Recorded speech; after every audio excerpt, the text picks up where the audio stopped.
Welcome student. This is Yagedev Bharadwaj, your educator in physics. So our today's topics in this sequence of learning of electrostatics is electric potential energy. In the last class, we discussed about the electric potential, how a potential stored in a charge when we bringing that charge from infinity to a presence of electric field. So today's topic concerned with the electric potential energy, how the energy is associated with the potential. So as we define on the board, like amount of work done required to assemble the charge. If you are going to form a system of the charges in the form of a linear pair combination or in the form of triangle, then so the amount of work done required to arrange the all charge on the same pattern is defined as this potential energy. Likewise, we have two charges Q1 and Q2. If I am asking you about the what amount of potential energy or electric potential energy stored in the linear system, then we can say first we bring a charge Q1 at a point A. Now we take a charge, another charge Q2 and situate it on a point B. The system is formed of two pair system in which two charge Q1 and Q2 are separated by a distance R. So the amount of work done required to place a charge Q1 here and the charge Q2 here, that is converted in the electric potential energy of this AB system. अब जैसे कि हमने ये case system बना लिया है जिसमें A point पर हमने क्या रखा हुआ है, Q1 चार्ज रखा हुआ है और B पॉइंट पर हमने क्या रखा हुआ है, Q2 चार्ज रखा हुआ है. तो इलेक्ट्रिक पोटेंशियल एनर्जी को हम ये बोल देंगे कि A1 पर Q1 और B पे Q2 चार्ज को असेंबल करने में जो वर्क डन करना पड़ेगा हमें, उसे हम क्या बोलेंगे, इलेक्ट्रिक पोटेंशियल एनर्जी. अब बात करते हैं जब हमने चार्ज Q1 को A पॉइंट पे प्लेस किया है. When we put a charge Q1 at a point A, उस समय तक Q2 चार्ज यहाँ अवेलेबल नहीं है. ये एक फ्री स्पेस है. फ्री स्पेस में अभी सिर्फ A पे हमने Q1 चार्ज रखा है. अब क्योंकि जब हम A पे Q1 चार्ज रखेंगे तो स्पेस के अंदर दूसरा अदर चार्ज अभी हमारे कंसिडरेशन में है नहीं है. तो वर्क डन क्या हो जाएगा, W1 is equal to 0. bring charge Q1 at point A because electric field is 0. क्योंकि जब हमने A पे Q1 चार्ज को रखा है तो वहां पर कोई इलेक्ट्रिक फील्ड है ही नहीं है, क्योंकि कोई चार्ज है ही नहीं. पहले ही चार्ज हमारा क्या है, Q1. अब बात करते हैं Q2 की. When we are start moving charge Q2 from infinity towards a point B, then a charge Q2 find the electric field of charge Q1. Q1 का एक अराउंड में इलेक्ट्रिक फील्ड है, या ये हम कह सकते हैं कि Q1 की वजह से जो इलेक्ट्रिक पोटेंशियल यहाँ क्रिएट होगा उस पोटेंशियल के अगेंस्ट इस Q1 पे Q2 पे वर्क होगा और वही क्या हो जाएगा, उस पे total amount of work done हो जाएगा. सो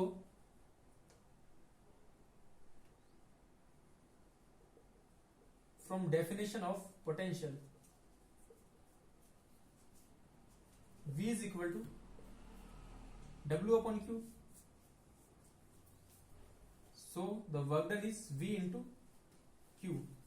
It means if I multiply potential with amount of charge, then we are able to calculate the work done on that point.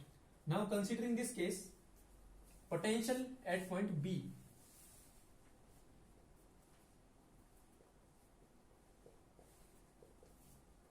which is VA is equal to Q1 upon 4 pi epsilon naught R. So amount of work done on charge Q2 to place at B. अब Q1 का एक potential इस point पर पहले से available है, तो जब हम Q2 चार्ज को यहां पे लेके आएंगे तो Q2 को उस पोटेंशियल या फिर उस इलेक्ट्रिक फील्ड के अपोजिशन में एक वर्क डन करना पड़ेगा.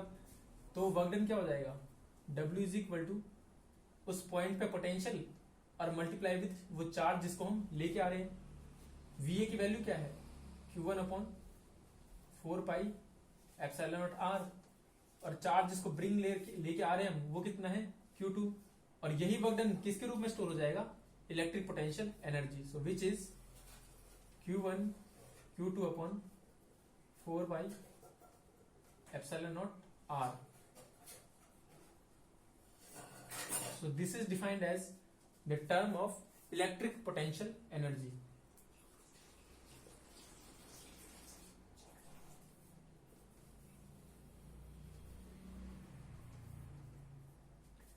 अगर हम ये बात करें कि इस पूरे सिस्टम पर कितना वर्कडन करना पड़ा, टोटल वर्कडन कितना था, तो कंसीडर करते हैं कि ये हमारा वर्कडन कितना था W2, कि भाई इस Q2 चार्ज को हम B पॉइंट तक लेके आए हैं तो हमें कितना वर्कडन करना पड़ा W2। तो अगर हम पूरे सिस्टम की पोटेंशियल एनर्जी स्टोर की बात करें तो टोटल अमाउंट ऑफ वर्कडन कितना हो जाएगा, W total is equal to W1 plus W2। अब W1 था कि जब हमने Q1 को A पॉइंट पर प्लेस किया था, तो जब Q1 को हम A पॉइंट पर प्लेस करेंगे तो हमें कोई वर्कडन करना नहीं पड़ेगा, तो W1 तो 0 है। और W2 की एक सर्टेन वैल्यू है, क्यों? क्योंकि हमने जब Q2 चार्ज को यहाँ पे रखा तो A पर पहले से चार्ज अवेलेबल था, उसका एक इलेक्ट्रिक फील्ड था, वो फील्ड था, वो इस चार्ज को इजीली आने नहीं देगा, तो हमें क्या करना पड़ेगा, इसके अट्रैक्शन एंड रिपल्शन के अगेंस्ट कुछ वर्कडन करना पड़ेगा। ठीक है, तो उसकी वैल्यू कितनी है हमारे पास, Q1 Q2 अपॉन 4πε0r, और यही क्या हो जाएगी सिस्टम की potential energy, Q1 Q2 upon 4πε0r। So that is the amount of electric potential energy stored any two system of charge in the combination of linear pair। जब linear pair की combination की form में हम एक charge Q1 और एक charge Q2 को किसी भी स्पेस के अंदर r डिस्टेंस पर सिचुएट करते हैं तो इतने amount of electric potential energy उन दोनों सिस्टम में एक दूसरे की वजह से क्या हो जाती है, स्टोर हो जाती है। Now going to consider another example in which we have three system of charges Q1, Q2 and Q3, and we are going to determine how much amount of electric potential energy stored in that system to assemble the charge Q1, Q2 and Q3 in the combination of a triangle. So starting from the point of Q1,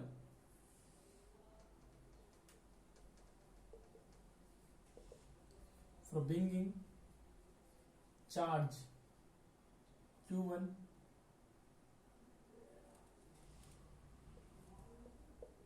to point, let me say it is A, this is B and this is C, to point A. Since we are taking the charge Q1 at an initial charge, तो starting में जब हम Q1 charge को लेके आएंगे, सबसे पहला जो चार्ज इस सिस्टम को फॉर्म करने के लिए जो सबसे पहला चार्ज हम इन्फिनिटी से लेके आए हैं वो हमारा है Q1। तो Q1 को जब यहाँ पर लेके आएंगे तो बाकी other than electric field available नहीं है, क्योंकि हमारा पहला ही चार्ज जब हमने A पे रखा है वो कितना है, Q1। अभी B और C पर कोई भी चार्ज को हम लेके नहीं आए हैं, तो जो W1 हो जाएगा due to bringing a charge Q1 from infinity to A, तो W1 कितना हो जाएगा, 0।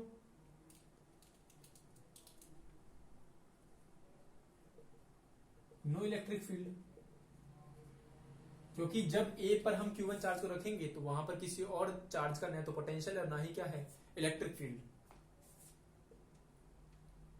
Now bringing charge Q2 two point B।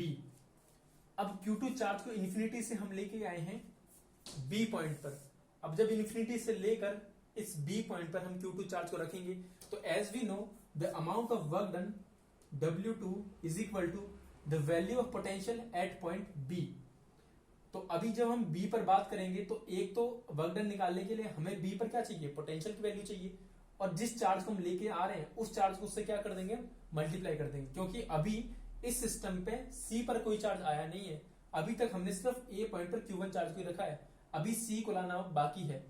तो जब A पे हम चार्ज रखेंगे तो A की वजह से यहाँ पे एक पोटेंशियल होगा, नाम दे देते हैं उसका VA, और Q2 चार्ज को लेके आ रहे हैं तो उस Q2 चार्ज की वैल्यू।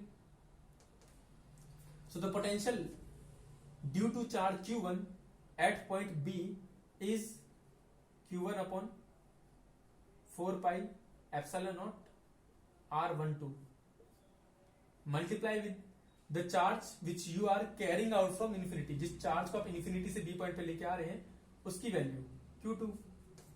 तो हमारा जो W2 आ जाएगा वो कितना आ जाएगा, Q1 Q2 upon 4 pi epsilon not R12, ये हमारे W2 की वैल्यू आ जाएगी। अब इस सिस्टम को फॉर्म करने की सीक्वेंस में हमने A पर एक चार्ज रख दिया है Q1 और B पे हमने चार्ज रख दिया है Q2, और इन दोनों चार्ज को रखने पर हमें W1 और W2 वर्क डन हमने कर लिया है। अब हम तीसरे चार्ज को यहाँ पे प्लेस करेंगे जो है Q3 चार्ज, और उसको हम कहाँ रखेंगे? C पॉइंट पर रखेंगे। जब हम Q3 चार्ज को C पर रखेंगे तो हमें एक वर्क डन करना पड़ेगा, और वर्क डन को डिटरमाइन करने के हमारे पास सेम सीक्वेंस है कि हम क्या करेंगे, C पॉइंट पर टोटल पोटेंशियल निकाल लेंगे, और जब पोटेंशियल की वैल्यू आ जाएगी तो ये जो चार्ज Q3 है जिसको हम लेके आ रहे हैं उस पोटेंशियल से इस Q3 को क्या कर देंगे, मल्टीप्लाई कर देंगे, तो हमारे पास क्या आ जाएगा, अमाउंट ऑफ वर्क डन आ जाएगा। तो पहले हम पोटेंशियल निकालते हैं। Potential at point C which is due to charge Q1 and Q2। जो C पे पोटेंशियल है वो किस किस की वजह से होगा, एक तो Q1 की वजह से होगा। Q1 की वजह से यहां पे पोटेंशियल क्या है, Q1 4 pi epsilon R13 C Q3 की Q1 से डिस्टेंस। ऐसे जब हम B से इसका पोटेंशियल निकालेंगे तो B पे अमाउंट ऑफ चार्ज और उसके बीच की डिस्टेंस। C पे जो टोटल पोटेंशियल आएगा VC वो किसकी वजह से आएगा, due to Q1 plus due to Q2। भाई Q1 की वजह से जितना पोटेंशियल यहाँ पे आएगा और Q2 की वजह से जहां पोटेंशियल आएगा, दोनों पोटेंशियल क्या हो जाएगा, एल्जेब्रिक सम हो जाएगा, क्योंकि पोटेंशियल क्या हमारे पास एक स्केलर क्वांटिटी है। तो Q1 की वजह से C पर पोटेंशियल की वैल्यू कितनी आएगी, Q1 upon 4 pi epsilon not, इनके बीच की डिस्टेंस कितनी है R13, प्लस Q2 की वजह से उस चार्ज की value Q2 upon 4 pi epsilon not, और Q2 और Q3 के बीच की डिस्टेंस विच इज R23। तो रिजल्टेंट VC क्या आ जाएगा हमारे पास, 1 upon 4 pi epsilon not Q1 upon R13 plus Q2 upon R23। ये हमारे पास पोटेंशियल की वैल्यू है कि C पॉइंट पर टोटल पोटेंशियल कितना लग रहा है। Now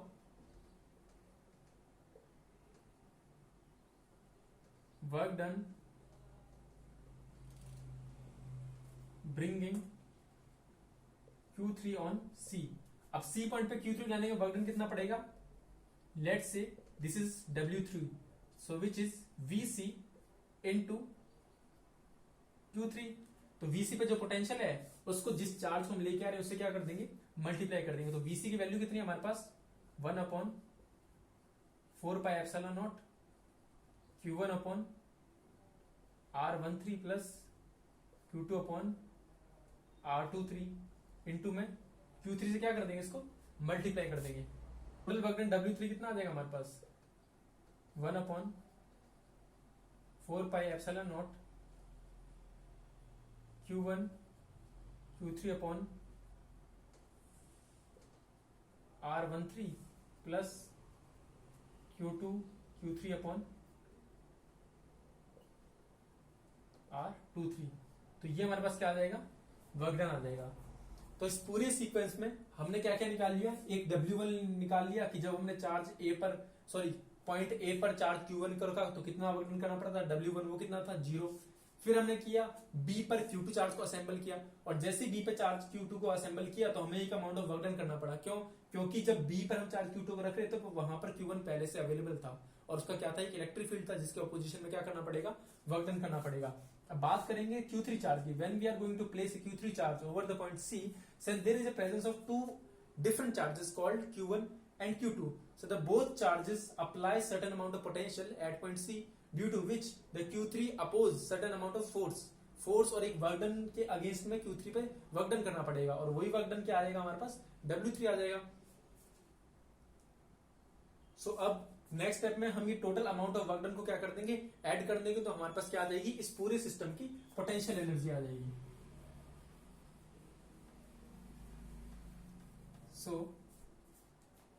So here is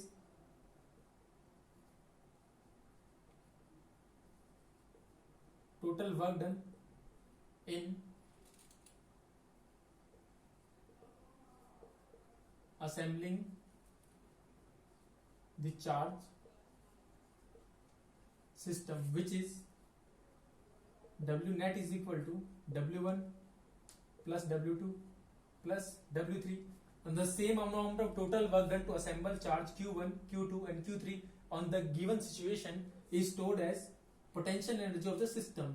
system की पोटेंशियल एनर्जी की फॉर्म में क्या हो जाएगा, स्टोर हो जाएगा. तो W1 की वैल्यू क्या थी हमारे पास 0, W2 की वैल्यू थी हमारे पास Q1 Q2 upon 4 pi epsilon not R12 plus W3 की अगर हम बात करें तो क्या है हमारे पास Q1 Q3 upon 4 pi epsilon not R13 plus Q2 Q3 upon 4 pi epsilon not R23. So the potential energy of the 3-point charge system in the sequence of triangle is U is equal to 1 upon 4 pi epsilon naught Q1 Q2 upon R12 plus Q1 Q3 upon R13 plus Q2 Q3 upon R23. That is the amount of potential energy stored in the system due to 3-point charge system. तो 3-point charge system को हम A, B, C या फिर triangle की form में जब situate करेंगे तो जो amount of potential energy system में स्टोर होगी उसका फॉर्मूला है 1/4 pi epsilon not Q1 Q2 upon R12, Q1 Q3 upon R13, Q2 Q3 upon R23. Now I am going to write that formula of 3 charge system in the form of summation of the system. अगर summation की form में इस फॉर्मूले को हम predict करना चाहें तो वो क्या आएगा 1/4 pi epsilon naught summation QI QJ upon RIJ where I is equal to J is equal to 1 2 3 and I not equal to J. Start from 1 to 3. Summation की फॉर्म में इसको प्रिडिक्ट करेंगे तो QI QJ हमने I और J arbitrary constant ले रखे हैं और I और J दोनों कभी इक्वल नहीं हो सकते और IJ की वैल्यू स्टार्ट होती है 1 से और कहां तक चलती है 3 तक. I और J इनके समीशन पॉइंट हैं जो इनके पैरामीटर्स में लिखे हुए हैं, डिफाइन किए हुए हैं. If there is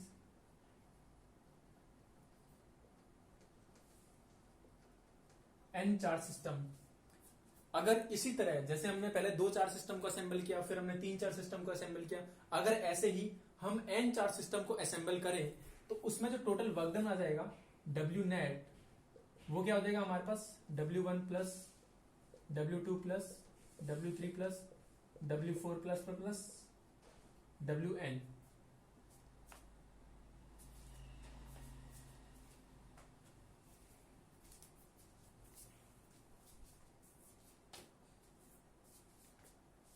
So the net work done W net is equal to W1 plus W2 plus W3 and so on till WN. Work done where the W1 is defined as the work done by assemble a single charge first entity as a point, any point of arbitrary Q1, and W2 is assembling a charge Q2 when the Q1 is already present in the system. If I'm asking about what is the amount of work done in W3, so W3 basically defined as the assembling the charge Q3 in any situation when Q1 and Q2 already present in the system. When Q1 and Q2 already is present in the space. Same as if I'm asking about what is Wn, so the Wn is defined as bringing nth charge from infinity to any point when 1 to n minus 1 charge already present in the space. तो 1 से n minus 1 charge पहले से system में available हैं और n charge को लाएंगे हम तो इन सब की वजह से जिस पॉइंट पे पोटेंशियल इनटू में उस चार्ज का मल्टीप्लिकेशन क्या हो जाएगा हमारे पास Wn, और यही क्या हो जाएगा उसकी पोटेंशियल एनर्जी की फॉर्म में प्रिडिक्ट हो जाएगा. और इसी फॉर्मूले को अगर मैं यहां अप्लाई करूं तो हमारे पास आएगा 1/4 pi epsilon naught summation I not equal to J start from 1 to N Q I Q J upon R I J. अब क्योंकि इसमें कई बार इस तरह की टर्म भी प्रिडिक्ट हो जाएंगी कि भाई 1 2 और 2 1 अगर मैं Q1 Q2 की बात करूं या फिर Q2 Q1 की बात करूं तो वो टर्म क्या हो जाएगी, रिपीट हो जाएगी। तो जब हम n चार्ज सिस्टम के लिए समेशन को फॉर्म का यूज करेंगे तो then we are going to use the term 1/2 multiply the formula with factor 1/2 for repeating terms.